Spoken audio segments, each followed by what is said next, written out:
এখন তো আমরা সবাই জানতে পারলাম, আপনিও জানতে পারছেন, আপনি বুঝতে পারছেন যে এখানে অনৈতিক কোনো কাজ হচ্ছে, কোনো অসামাজিক কাজ এখানে হচ্ছে, আপনি বুঝতে পারছেন। ঠিক আছে, ভিডিও করছেন, ওনাদের ভয়েস রেকর্ড করছেন, আপনার ভয়েস রেকর্ড করছেন। ওনারা নাই বয়ফ্রেন্ড গার্লফ্রেন্ড, নাই প্রেমিক প্রেমিকা, নাই বন্ধু বান্ধবী, না হয় স্বামী স্ত্রী, না হোক যে কোনো কিছু, ওনারা অনৈতিক কাজে লিপ্ত আছে। আপনি সেটা ভিডিও করলেন, সেটা সোশ্যাল মিডিয়ায় আপলোড করলেন, তাদেরকে শিক্ষা দিলেন, তাদেরকে বোঝালেন যে আপনারা অনৈতিক কাজ লিপ্ত ছিলেন। ওইটা আমি ভিডিও করছি, এটা সমাজকে দেখাইছি, সমাজ শেয়ার করতেছে, সমাজ শেয়ার করতেছে, সমাজের মানুষ শেয়ার করতেছে। সরি, এটা যদি ভুলও হয় আপনারা ওইভাবে নেবেন। সমাজের মানুষ শেয়ার করতেছে, শেয়ার করতেছে, শেয়ার করতেছে। একটা মানুষ থেকে লক্ষ কোটি মানুষ শেয়ার করতেছে সেই অনৈতিক কাজ। এখান থেকে আপনি কি শিখাতে চাচ্ছেন, কি বুঝাইতে চাইলেন, এটা আপনার কাছে আমি জানতে চাই।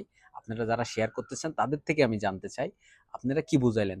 ওইটা তো ওরা অনৈতিক কাজে লিপ্ত ছিল, অনৈতিক কাজ করতেছিল, ওরা বুঝে না, ওরা আল্লাহকে ভয় করে না।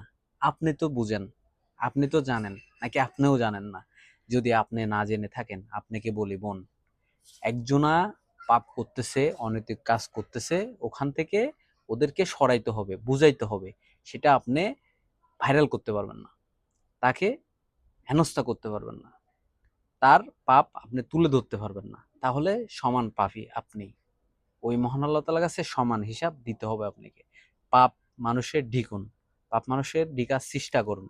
ও পাপ করছে, ঠিক আছে, ওর বাপ মা আত্মীয় স্বজনকে ডাকতেন, তাকে বুঝাইতেন, ভিডিও আপনি আপলোড করতেন, ওইভাবে করতে পারতেন, তাহলে মানুষ শিক্ষণীয় কিছু নিত।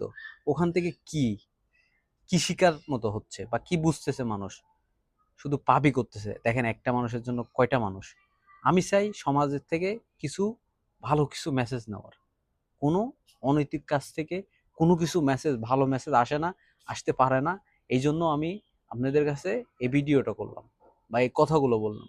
আপনারা যারা আমার এই ভিডিওটা দেখতেছেন, তারা অন্তত এক দুইজন হলেও বলে যাবেন যে এই ধারণার কাজ, এই ধারণার ভিডিও আমি সুস্থ মস্তিষ্কে কখনো করতে পারি কিনা, এটা সোশ্যাল মিডিয়া আপলোড করতে পারি কিনা।